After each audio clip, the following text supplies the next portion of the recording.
بسم اللہ الرحمن الرحیم۔ السلام علیکم پیارے اسلام کے پیارے پیارے دوستو، ہم آپ کو پیارے اسلام میں خوش آمدید کہتے ہیں۔ امید ہے کہ آپ سب ایمان اور تقوی کی بہترین حالت میں ہوں گے۔ آج ہم آپ کی خدمت میں ایمان کو تازہ کرنے والا قصہ لے کر آئے ہیں۔ امید ہے کہ آپ کو اس واقعے سے بہت کچھ سیکھنے کو ملے گا۔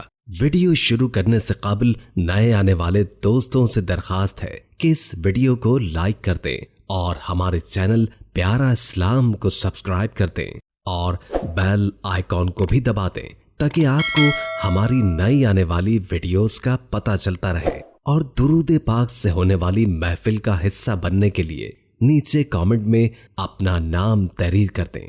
دوستو، جس واقعے کا ذکر آج ہم آپ سے کرنے جا رہے ہیں اس کا ذکر قرآن پاک میں بھی ہے، اور اس واقعے میں اللہ تعالیٰ کی نشانیاں موجود ہیں جس پر ہمیں غور و فکر کرنے کی ضرورت ہے تاکہ ہمارا ایمان مضبوط ہو سکے۔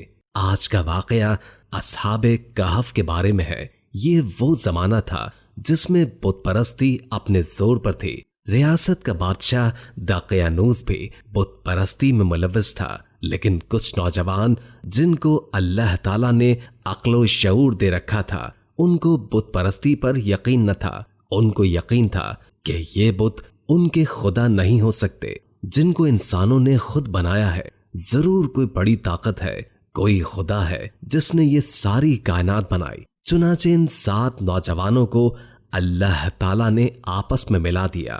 انہوں نے ایک دوسرے کو اپنے نظریات بتائے اور ایک دوسرے سے متفق ہوئے۔ ریاست کے بادشاہ دقیانوس کو ان کے بارے میں پتہ چل گیا کہ یہ نوجوان بت پرستی کو نہیں مانتے اور چھپ کر اللہ تعالیٰ کی عبادت کرتے ہیں۔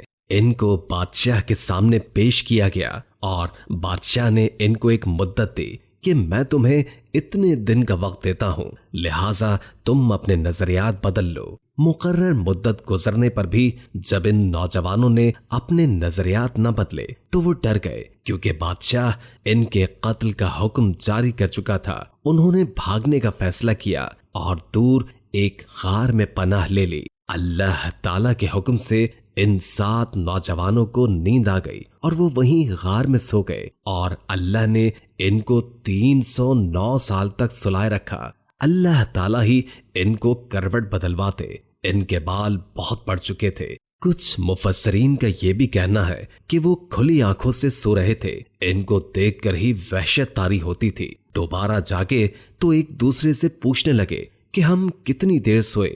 تو کچھ نے کہا شاید 1 دن یا اس سے زیادہ۔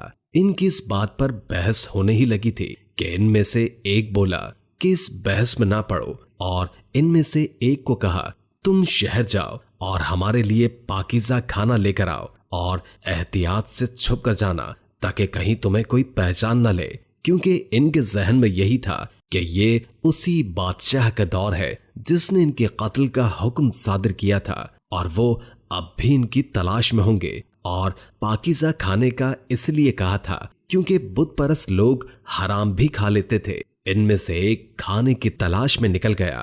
وہ ایک دکان پر پہنچا اور کچھ کھانے کی چیز لی۔ جب اس نے دکاندار کو پیسے دیے تو دکاندار نے حیرانی سے اس شخص کو دیکھا اور کہا کہ یہ تم کون سے زمانے کے پیسے لائے ہو؟ اس شخص نے دکاندار سے دقیانوس کا پوچھا تو دکاندار نے بتایا کہ ان کے بادشاہ کا نام دقیانوس نہیں ہے اور ان کی قوم عیسائیت پر ایمان رکھتی ہے۔ وہ شخص گھبرا گیا اور واپس غار میں آ گیا۔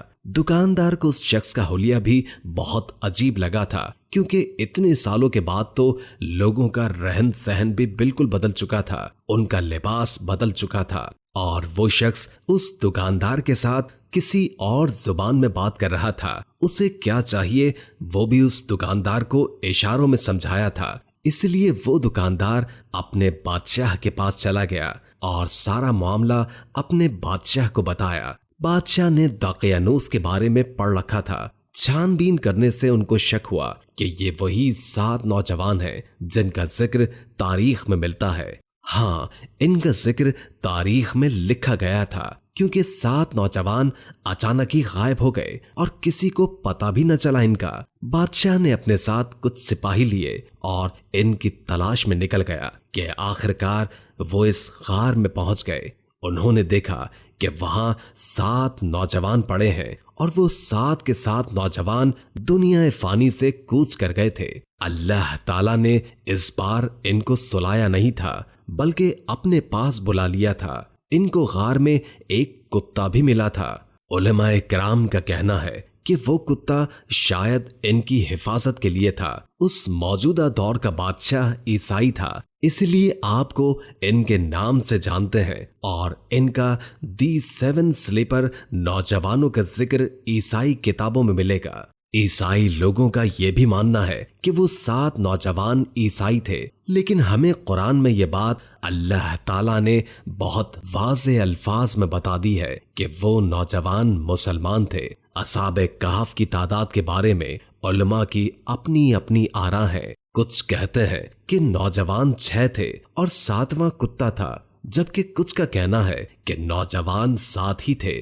قرآن پاک میں بھی ان کی تعداد کا ذکر نہیں ہے، لیکن اکثریت علماء حاضرین کا ماننا ہے کہ ان کی تعداد 7 تھی۔ اس واقعے کا ذکر قرآن میں اس لیے بھی کیا گیا ہے کیونکہ کفار یہ سوال کرتے تھے کہ بھلا اللہ تعالیٰ مرنے کے بعد انسان کو کیسے زندہ کریں گے، تو اللہ تعالیٰ نے اس واقعے کا ذکر کر کے ان کو جواب دیا۔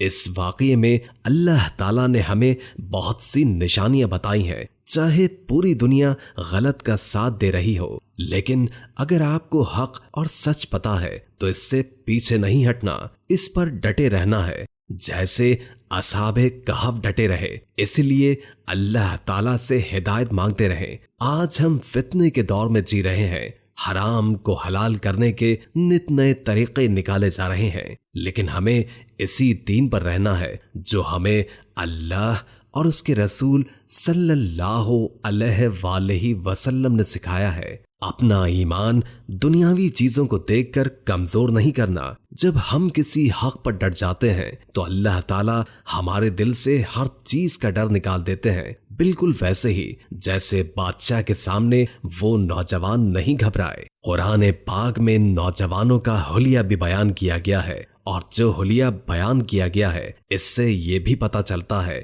کہ وہ لوگ امیر گھرانوں سے تعلق رکھتے تھے، اس لیے بادشاہ نے پہلی بار میں ان کو قتل نہیں کیا، ورنہ جو بت پرستی سے انکار کرتا تھا اس کو اسی وقت قتل کر دیا جاتا تھا، چونکہ ان کا تعلق امیر اور عزت دار گھرانے سے تھا۔ اسی لیے دقیانوس نے ان کو ایک اور موقع دیا تھا، لیکن اللہ کے وہ بندے اپنے ایمان پر ڈٹے رہے۔ اللہ تعالی ہم سب کے ایمانوں کو محفوظ رکھے، آمین۔ جزاک اللہ۔ ویڈیو اچھی لگی ہو تو لائک کر کے شیئر کر دیں، کیونکہ اچھی بات آگے پہنچانا صدقہ ہوتا ہے، اس سے آپ کی بھی اصلاح ہوگی اور دوسروں کی بھی، اور کوئی اچھا سا کامنٹ کر دیں، اس سے ہماری بھی حوصلہ افزائی ہوتی ہے۔ امید ہے کہ اس قصے نے آپ کے ایمان کو تازہ کیا ہوگا۔ اللہ تعالی ہم سب کو اپنی حفظ و امان میں رکھے۔ جزاک اللہ۔